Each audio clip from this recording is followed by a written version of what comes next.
Hello, welcome to Sports World. Have your say with me, Amanda Davis, your weekly chance to tell us the score once the final whistle has gone. We've had a week off from the English Premier League, but no shortage of things to talk about in the next hour or so. There's a winning start to a new era for football in Libya. The ugly side of the beautiful game. What will it take to rid football of racism? Cracking down on the cheats, what penalty would you dish out to the divers? We're in a great position. We're in a fantastic position to close out the game, and the referee's influence decided who won it. And the tale of the transfer window. Who do you see as the winners and losers of the spending spree?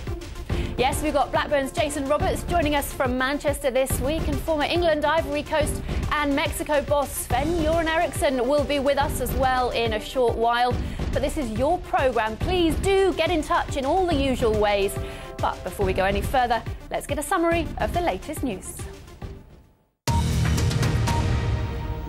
These are the headlines from BBC World News. In Libya, fighters opposed to Colonel Gaddafi's forces say they've surrounded the desert town of Bani Walid, one of the last strongholds of the former regime. Hundreds of fighters in trucks mounted with heavy weapons could be seen stationed within kilometres of the town, southeast of the capital, Tripoli.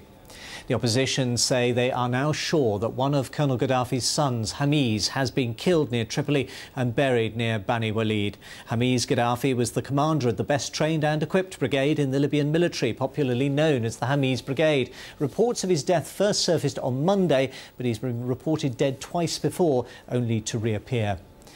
The head of the Arab League says he plans to visit Syria next week to express concern about months of bloodshed. The announcement by Nabil al-Aribi comes as state media is reporting that 9 people, including an army officer, have been killed in an ambush in central Syria. Separately, activists say the security forces killed at least 12 opposition protesters on Sunday. Exit polls in Germany suggest that Chancellor Angela Merkel has suffered a setback in a regional election in the east of the country. A TV poll in the state of Mecklenburg-Vorpommern suggests her Christian Democrat Party won 24% of the vote. That's 4% down on the previous election there in 2006. Former head of the International Monetary Fund, Dominique Strauss-Kahn, has returned home to France following the collapse of a sexual assault case against him in the United States. Mr. Strauss-Kahn and his wife faced a crowd of photographers after they landed in Paris. The emperor penguin, which drew worldwide attention when it turned up on a beach in New Zealand, has been released back into the ocean to begin the long swim home to Antarctica. The penguin, nicknamed Happy Feet, came ashore in June, about 4,000 kilometres from its normal habitat. After recovering from operations to remove sand from its stomach, the penguin was put on a research ship and sent on its way, with a little help from its rescuers. And those are the headlines from BBC World News.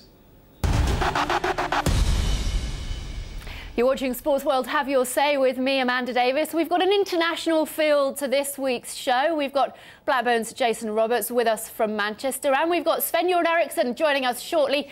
Please do send us your questions for the great Swede, maybe via Twitter using the hashtag SWHYS or Facebook. Well, the tale of the transfer window is coming up, but we're going to start with an historic weekend for Libyan football, playing their first match in their new colours since the fall of the Gaddafi regime. They beat Mozambique 1-0 in Cairo. The BBC's Bethany Bell is with us from Cairo. She was at the match, and Solomon is a Libyan fan in Birmingham who is with us as well. But Bethany, let's start with you. Just put into a context the significance of this game. Well, this was the first match the Libyan national team has played under the rebel flag, the red, black and green colours of that flag. And this was a game played behind closed doors, and only a very small group of fans was allowed in.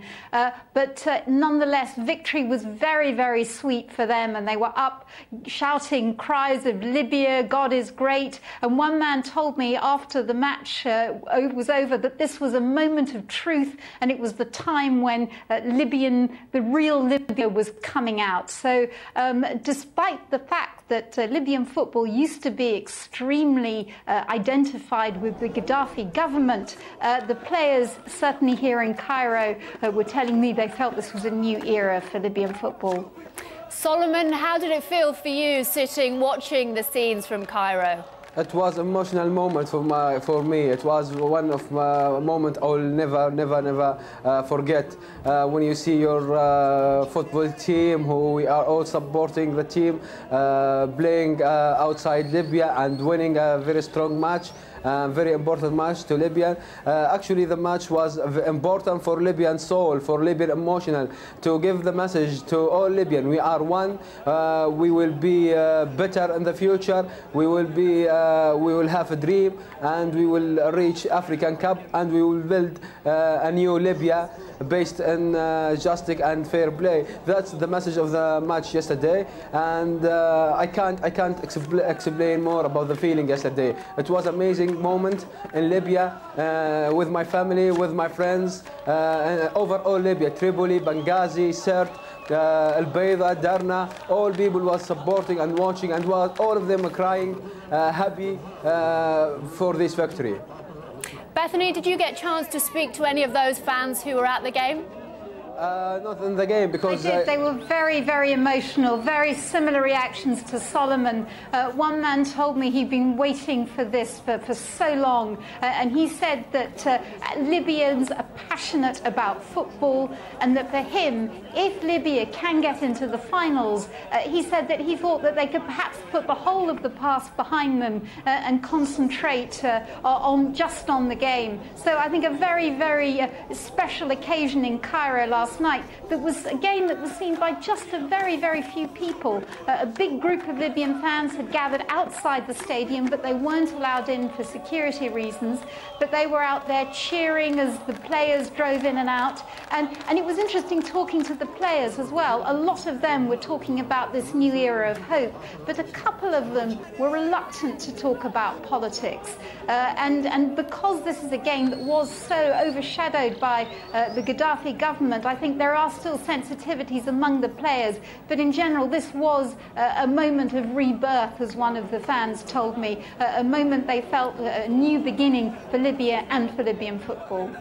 Yes, Bethany. Well, the UK coordinator of Libya's National Transitional Council, Guma El Gamati, has been tweeting about it. He says, "New free Libya, start with victory in football. More success will come in all fields and no limit. Libya to qualify for World Cup 2014. Why not? And why not, Solomon?"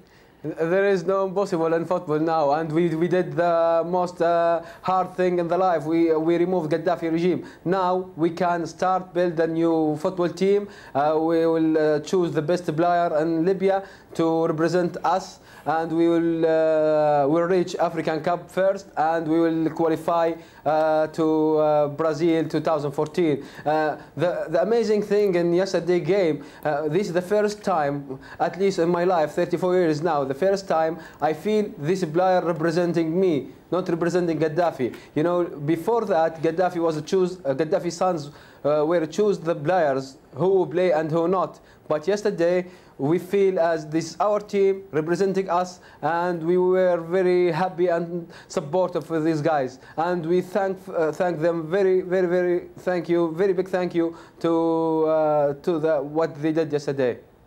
Solomon, thank you very much. Good luck to Libya in their quest for the Cup of Nations next year. Well, from the positive side of football to a somewhat more disappointing side, and that is racism, which reared its ugly head once again in international football. England's game against Bulgaria on Friday night. Racist chants aimed at England's Ashley Young and Ashley Cole. UEFA are studying reports before they decide whether or not to take action. We've got Blackburn's Jason Roberts with us. We've got Angela with us on Skype from Tenerife.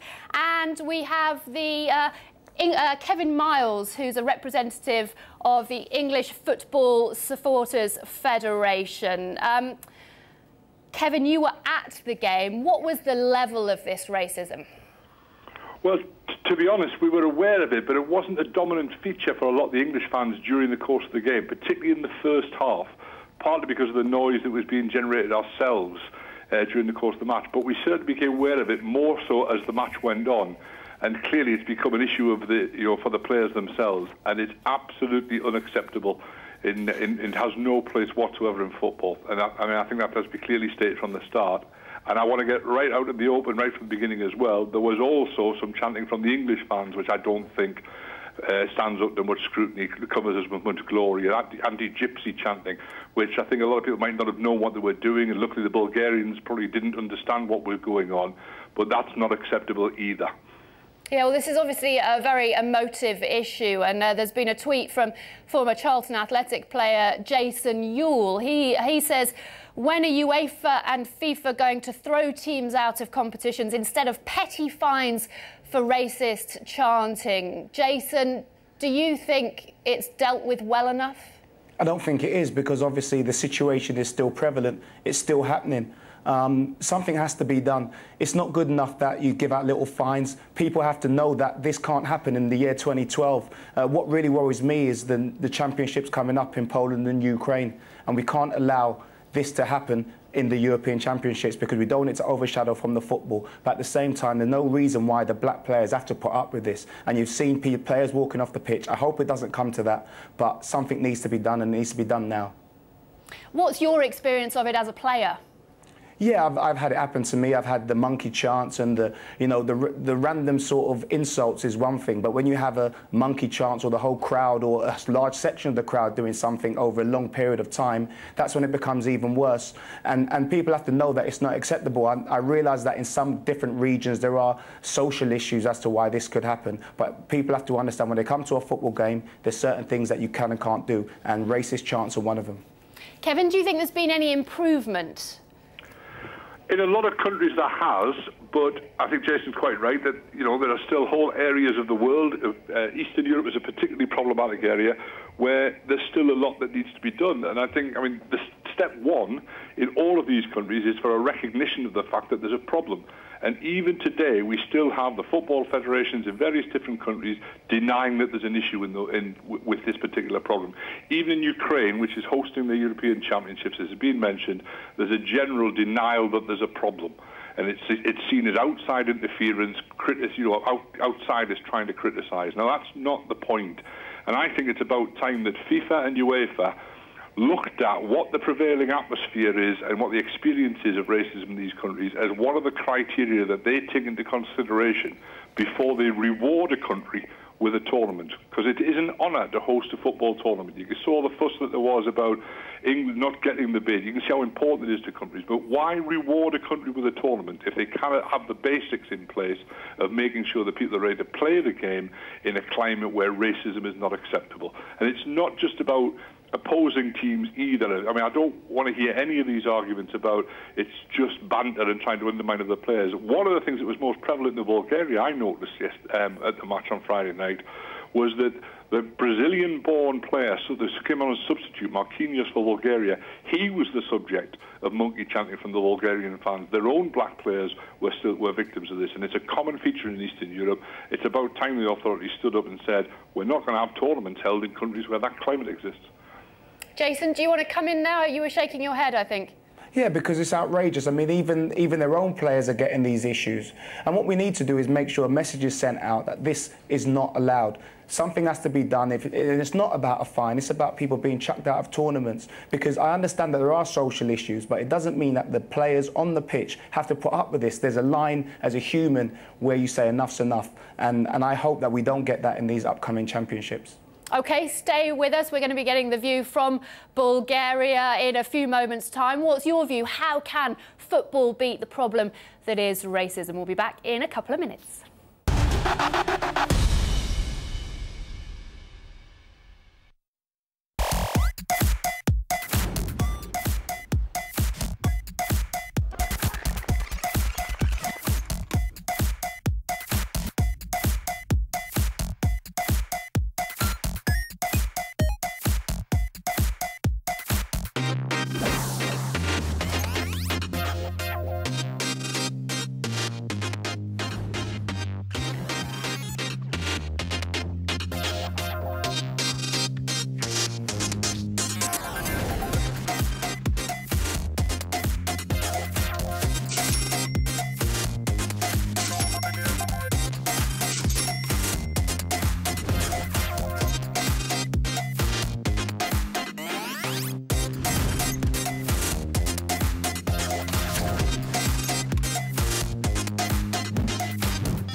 Welcome back to Sports World Have Your Say with me, Amanda Davis. We're talking transfers in a little while, but we are talking at the moment about the problems of racism in football that have been brought to light once again this week in the international game. We're getting calls in from Sierra Leone, Kuwait, Nigeria, Jamaica, Liberia, Ghana and New Zealand. We have Jason Roberts with us, the Blackburn player, in the studio in Manchester. I'm very pleased to say we have the former England, Mexico and Ivory Coast boss Sven Goran Eriksson, who's interrupted his holiday to join us here on Sports World Have Your Say. We've got Atamis, he's a Bulgaria fan, on the phone. I'm going to start with, though, a tweet that we've had on UEFA from Tots82. Says, will UEFA act on yesterday's racist chanting, or will they concentrate on imposing petty two-game touchline bans on Wenger?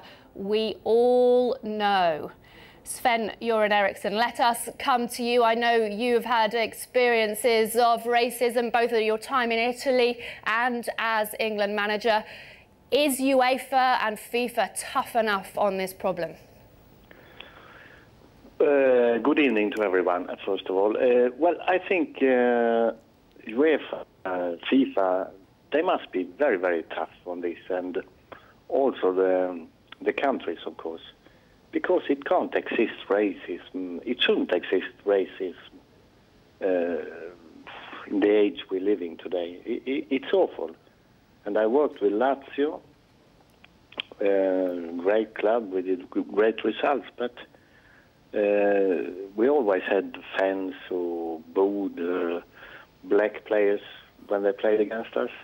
It's absolutely awful. And with England, many years ago, we had a friendly game against Spain, and the Spanish people booed our black players. It's awful. Atamis, as a Bulgarian football fan, what is the view in Bulgaria of what happened on Friday night? Well, hello to everyone in the studio and to everyone around the world watching. I've got to say this has been a problem for a long, long time. And I remember growing up in London, going to watch Arsenal home and away.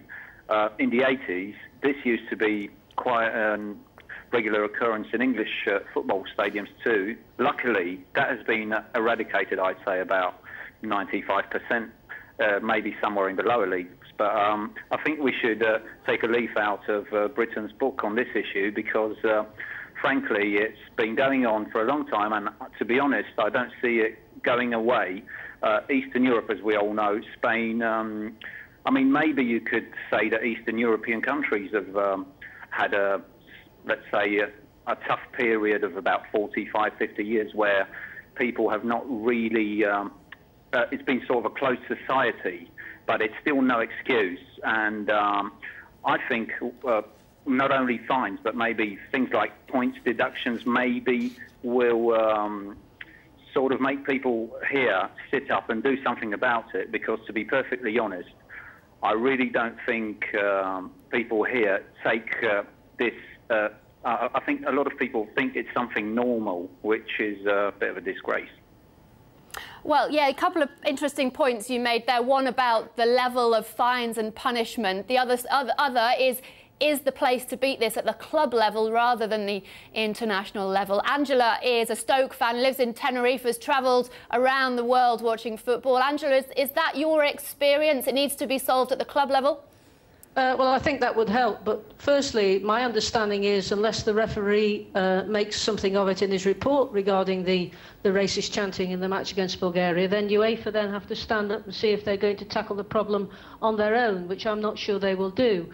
I heard Sven Goran Eriksson say about the chanting in Spain, and having spent a lot of time in Spain, which clearly I do, unfortunately it is a major problem in this country. And if we could stamp it out at club level, that would be great. But I think awarding championships to somewhere like Poland and the Ukraine, where Poland have got a huge amount of trouble with fighting and trouble with the supporters, and the Ukraine who don't exactly hold their hands out to black players, I think that wants questioning too. So yeah, if we could stamp it out at club level, that would be great. But it's all to do with the culture of these countries. Well, we happen to have a former international referee, Ivory Eriksson. He joins us on Skype from Iceland. How much of a role do referees have to play, do you think, Ivory? On this subject? On racism in football? For me, it's a very simple thing. UEFA have to stamp down on themselves. The referee is refereeing the 90 minutes, and UEFA have to do it. They have a delegate and a referees observer on these games, and the UEFA have to stamp down on these things themselves. It's simple as that. And Jason, this is an ever more important issue given the European Championships next year.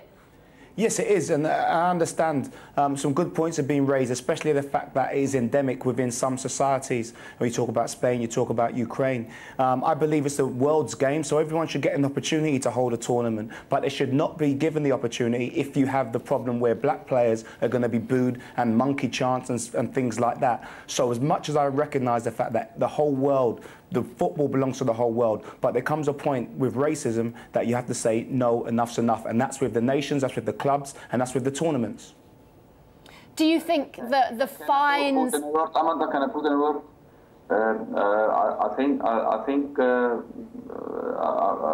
I'm happy to hear from Jason, and greetings from Guðni Bergsson. But what I would like to say that it is not only about the black. It's not about the color of your skin. It's also about your sexuality or whatever. Back home here in Iceland, our Prime Minister, she's an openly gay woman, and we only criticize her for her politics, nothing else.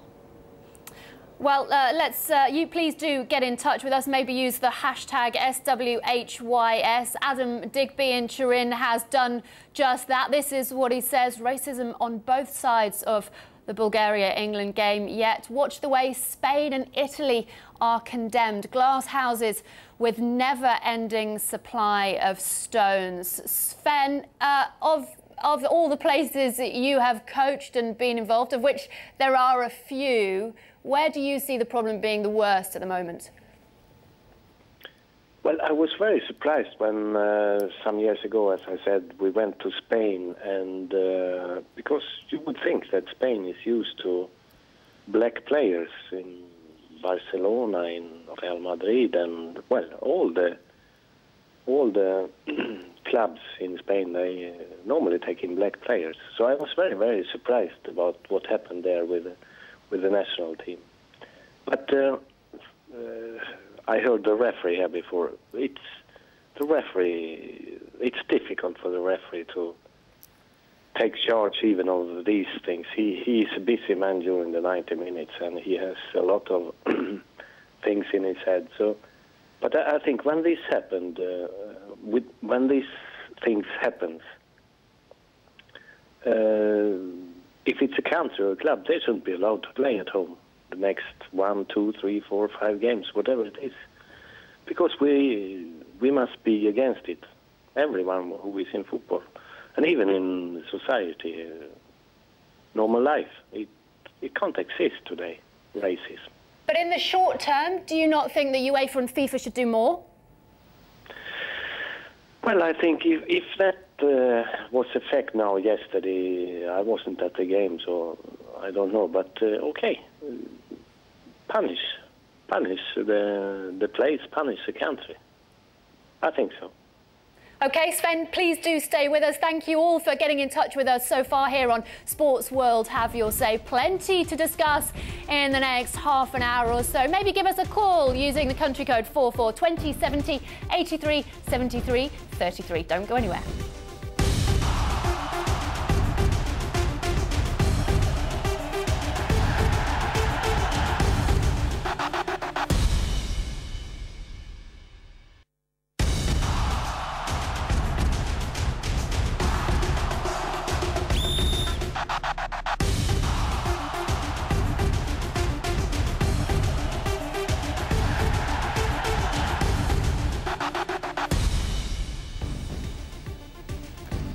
Hello, welcome to Sports World Have Your Say with me, Amanda Davis, your weekly chance to tell us the score once the final whistle has gone. The conversation's already started on Twitter and Facebook. We're mulling over the issues raised by the latest international action. Blackburn's Jason Roberts is in the Manchester studio for us. We've got Sven Goran Eriksson on the phone from Sweden. Gulfi is a former European referee in Iceland. Alfred is a Wolves fan in Malta on Skype, and Angela in Tenerife is on Skype as well. We're just going to touch on the subject of diving. The former Scotland World Cup keeper Alan Rough has urged UEFA to ban the Czech Republic's Jan Rezek after a dive in the 90th minute handed his side a penalty which saw them claim a 2-2 draw and all but ended Scotland's hopes of qualifying for the Euro 2012 finals. What do you think? Should penalties for divers be greater? Well, Logan is a football fan in Ontario who has tweeted, "It's hard to believe Scotland's entire qualifying campaign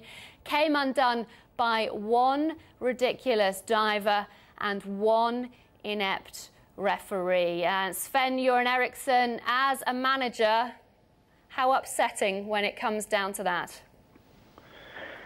Well, when you are the victim of things like that, of course you feel terrible bad. And I mean, it was a similar situation some years ago with Henry against Ireland. I think it was handball and things like that. Yeah, but it must be up to the referee. And I always said, since a long, long time, that the referee should be able to go to the touchline and look at the situation once again, if he wants. Because many of these things we're talking about, handball, is the ball in or not, is it diving, is it a penalty or not, we can avoid if you give the referee the chance, if he wants to go and see it again. And it will not take a long time. It will be done in 1 minute. And it will not happen many, many times in a game. So I think that's a way to avoid these things. Well, Gulfi, we'll get your reaction as a referee in a moment, but before we go any further, we will hear from the referees, both the managers at that Scotland-Czech Republic game, and for once, they were both singing from the same hymn sheet. I'm not sure it was a penalty, you know. In my view, from the bench, I don't know. It wasn't like sure penalty. Probably there was a contact between the players, but he did it well, Rezek, I think. So referee whistled penalty. What about the Scotland penalty claim after that? I think it looks like a little bit similar as Rezek in one side, then the claim in Scottish side, in other side. So I don't know. If I can say something, probably they were not penalties in these duels. I mean, we didn't get the required 3 points today, and I'm really sick about that. And normally there's an inquest. I look at myself and the team and look at how we've performed and see why we didn't get the points that we required. But it's difficult to plan for circumstances that happened today. We were in a great position. We're in a fantastic position to close out the game, and the referee's influence decided who won it. Gulfi, the referee's perspective? I must disagree with my friend Sven Goran, because I don't think that you can run out to the touchline and look at a video to referee a football game. That will never happen. This is a mistake. There were mistakes made in this game, and for me, it is a part and parcel of the football game. Refereeing making mistakes and centre forwards putting the ball over the bar when they should score. And we have to realize that this is part and parcel of the game. I realize this was a very serious thing. And I think that this referee will not get a favourable report from the referee's observer, and he will probably not get another game. But for me, there's one thing, it's goal line technology. Okay, that's fine, but you can never video referee games. Jason, the referees just admitted that they make mistakes, but the players try it on, don't they? They do, yeah. I think there's no doubt in that. The issue you have is that the clubs or the country or the players are trying to gain an advantage. And I think that's what makes it really hard to look at when you see players diving because they want to get that advantage and get the penalty and score the goal. But I understand that that touchline technology can't work all the time, and maybe it's not a road we'll go down. But I think cheating, as in diving, something has to be done about that. And I think maybe it's retrospective. If you have a look and you can say without a doubt that it's a dive, then maybe something needs to be done with the club or the country, because I think one of the reasons that the English football is as admired as it is that it's not accepted by the fans so readily as some other countries. So I think we need to maybe try and take that in, and if there are people diving to try to cheat, then I think there should be something done about it after the game. Gylfi? I think the players themselves should realise that they are cheating their fellow professionals, and they should realise that diving for a penalty is not a clever guy. It's a guy who is cheating. He's a cheat. He's not clever. Alfred, as a fan, sometimes you probably don't mind it if it happens to Wolves, do you? It depends. So if it's a favour, no. But honestly, I go. If it's a penalty, it's a penalty. I don't want penalties given for your team just for nothing, you know. For example, the last game, Berra went over the hill with Wolves and he was booked. That was rightly so. But on yesterday, I think the referee was a bit harsh on him because he was before the player.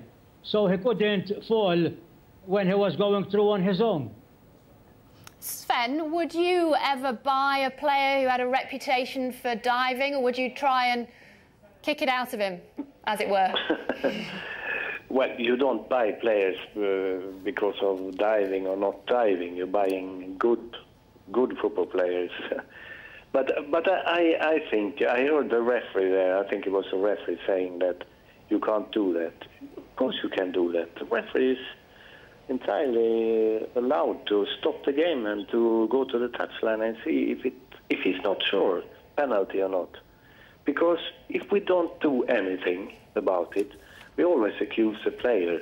It was like this 20 years ago, and if we don't do anything, in 20 years' time, we will sit and discuss the same problem. The referee must have more possibility to decide penalty or not penalty.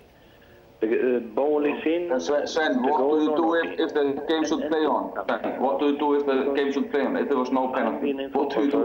Sven, sorry, let me just interrupt. Sven, let me just interrupt. I'm sorry about that. I'm sorry. Sven, let me just interrupt. Gylfi is trying to come in as with a point from a referee's perspective.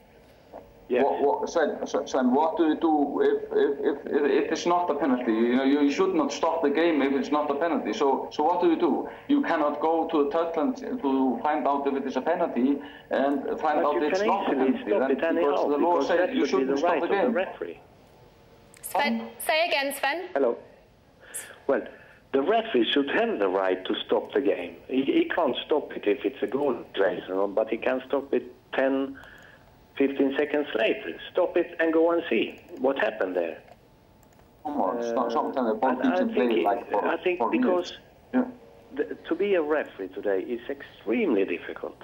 And he should have this possibility to look at the situation again, because he can't be sure in situations like this.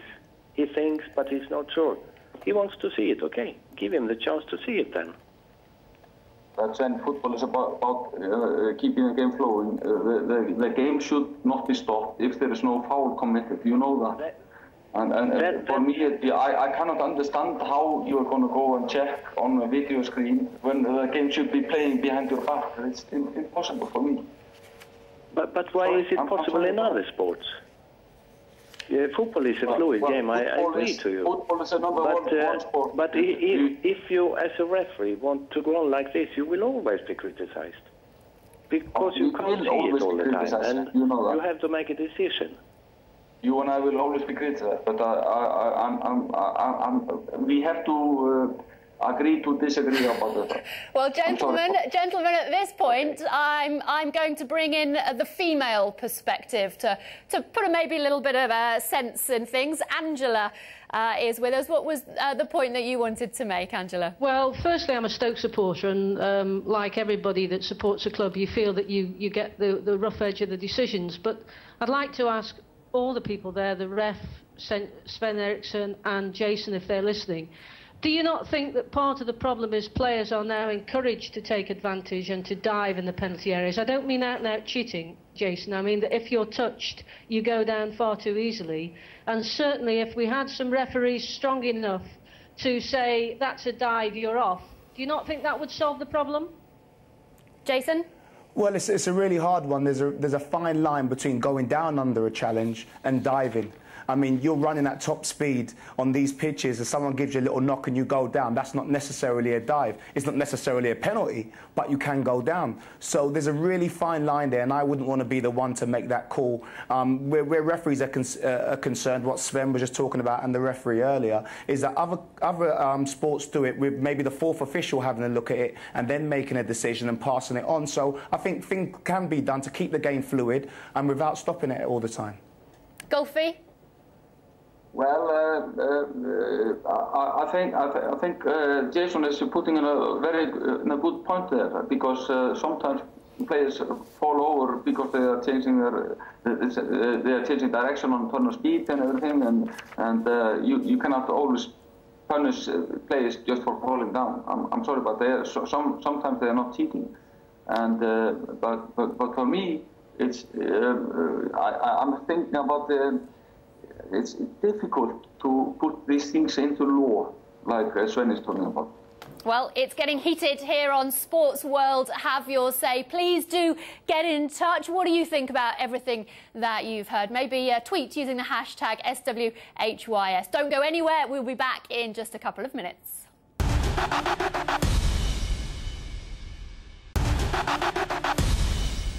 Welcome back to Sports World. Have your say with me, Amanda Davis. It's been a fun-packed last three-quarters of an hour or so. We're going to move on to the transfer window, though. It's slammed firmly shut in midweek. Sven Goran Eriksson, the Leicester City boss, is with us on the phone. We've got Jason Roberts of Blackburn in the studio in Manchester. And we've got Angela, who is a Stoke fan based in Tenerife. Sven, you've bought a whole new team. What's the way forward for your side this season? You know, the loan system is maybe great, maybe not, I don't know. We had six players on loan.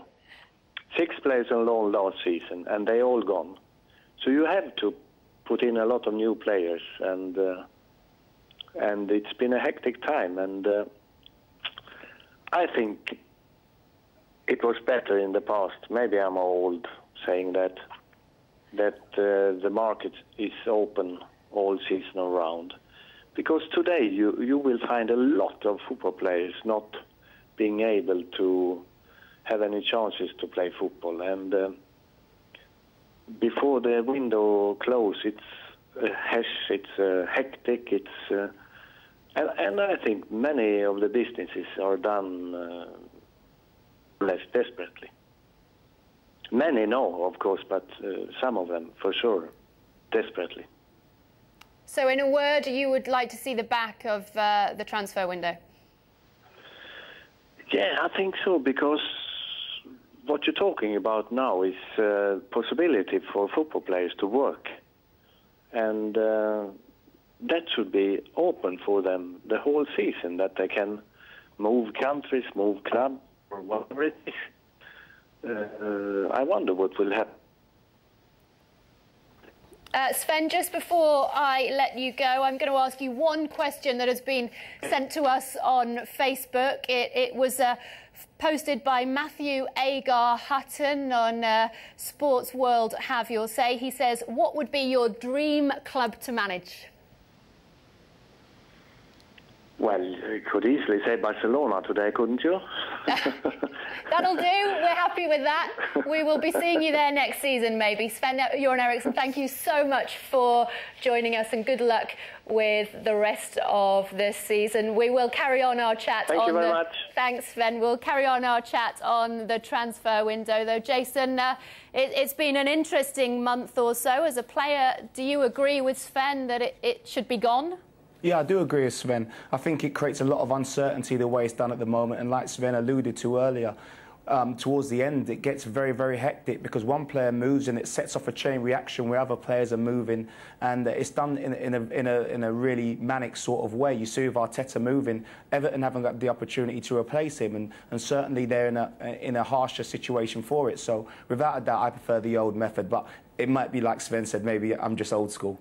No, well, talking of Everton, this might be the chance they want to look away now, because have a look at this. This is a table of how the Premier League would look if it was based purely on what each club spent. The top there, Manchester City, perhaps unsurprising, Chelsea second, Liverpool third, Arsenal fourth, Manchester United fifth, Sunderland, though, in sixth. But then if we flip down to the bottom of that table, look at that.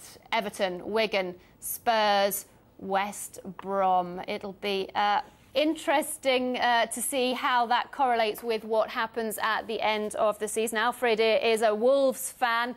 He joins us in Malta. Wolves are in the bottom half of that spending table, but what did you think of the Wolves transfer window? Well, I prefer the original table as it is. About the transfer window, I've been a football fan of English football for many years. I prefer the old system because if you want a player during the season, you just got the player. But as it is now, you have to get about 4 or 6 to make up your 25. And another thing that is not working well is the transfer window is for 2 months. I think if it starts at the beginning of June and then at the end of July, it will be more good for the clubs, But then they have the 25 already. Let's say as it is now, Wolves have won 7 points. Fletcher and Doyle are working in the forward line very well together. But if Arsenal came for Doyle and he went, who would have replaced him? That makes it difficult to get to the clubs.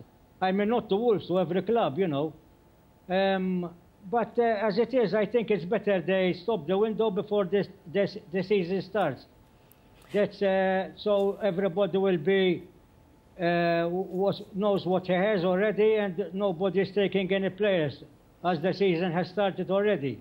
Thanks very much. Thanks very much for joining us, Alfred. It was Arsenal we were talking about this time last week, and the panic ensuing after their 8-2 mauling by Manchester United. Atmas is an Arsenal fan in Bulgaria. Did you get the marquee signings you were looking for? Well, to be perfectly honest, right, I've been going Arsenal since the early 80s, and in my lifetime anyway, I don't think Arsenal have actually been known for marquee signings. I mean, maybe there was one in Supermac, Malcolm McDonald, in the 70s. In my match-going days, it was Charlie Nicholas and then Dennis Bergkamp. And those are like the 3 big names that really stand out in terms of signings. Of course, we've had a really difficult summer, and I think the fans were frustrated more by the fact that it took the last 3 days of the transfer window. So whether it's panic shopping or not, I don't know. But personally, I am, as an Arsenal fan who's seen bad and good, I'm quite delighted with the players we've brought in. If anything, it's also new, fresh faces, because we've been seeing the same team for quite a while now. New, fresh faces, but they're not very young. Well, they're not young, but, I mean, everyone was crying out for experience. So now we've got experienced players, most of whom captain, whether it's their national side or their former club sides. And, I mean, Arsene, when he plays young players, everyone says, why don't you play experienced players? Now he's gone and bought experience, and now everyone's going, well, they're too old. I mean, I think we should give him a bit more chance anyway, us Gooners. So I'm firmly behind the team because, that's what a proper supporter should be. Thank you very much. Donald McGray is a sports interviewer for The Guardian, and he's written Arsenal's net summer transfer profit is £16 million, but that misses the point. Van Persie, Walcott, Vermaelen and Song are also soon in contract flux. And Jason, is there some degree of truth in that Arsenal knew they were going to lose Fabregas? Shouldn't they have gone out and done something to counterbalance that earlier? Well, I think that's a transfer window. What it does, it creates that uncertainty, and you're not quite sure what's going to happen. I think they have replaced him. I think they've gone and got Arteta. But the interesting point from Arsenal's point of view is where their budget is. I mean, it's been reported that Arteta took a pay cut to go to Arsenal, and I think that shows the budget that Arsene Wenger and the budget that Arsenal are working with. I mean, you look at Nasri leaving. Obviously, that was about wages. You look at Fabregas leaving. All right, he went back to his club, Barcelona, where he started his career. But, you know, it's about the budget. And if Arsene Wenger hasn't got the budget to compete, then, you know, there's not much more he can do than create an exciting young team that plays great football and everyone enjoys, and still competing at the top end of the title and looking at Champions League football. Well, Mark is a Chelsea fan. He's got in touch with us from Paris.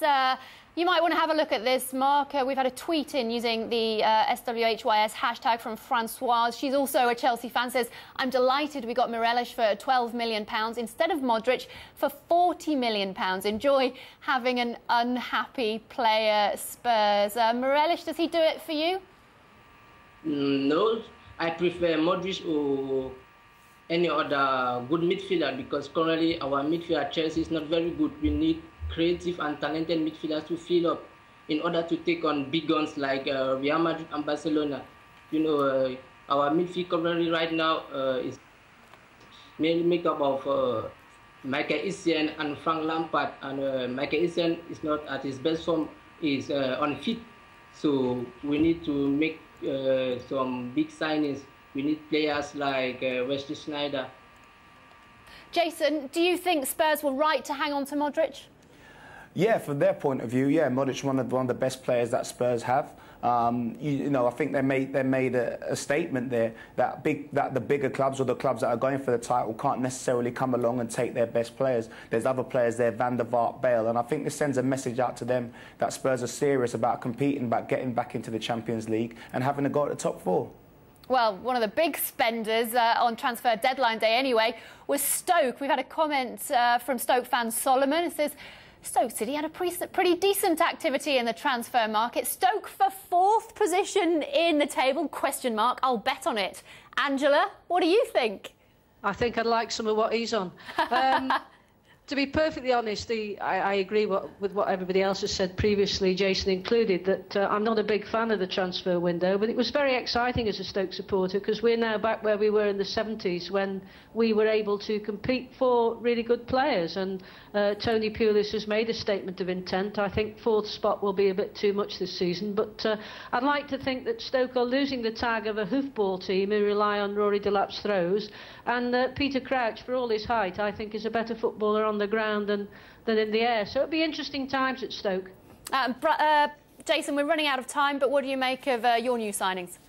Yeah, I'm really happy. Obviously, Scott Dan is a top-class player. There was a lot of big clubs after him, so it's fantastic for us to get him. And Yakubu has a fantastic goal-scoring record. Obviously, he's not played as much as he would have liked recently, but his goal-scoring record, goals per game ratio is very, very good. So if we can get the best out of him, I think we're going to be looking pretty good this season. Jason Roberts, thank you ever so much. Thank you to all of you for getting in touch. Don't forget you can carry on the conversation on Twitter and Facebook throughout the week. But we'll be back same time, same place next week to do it all over again. Goodbye.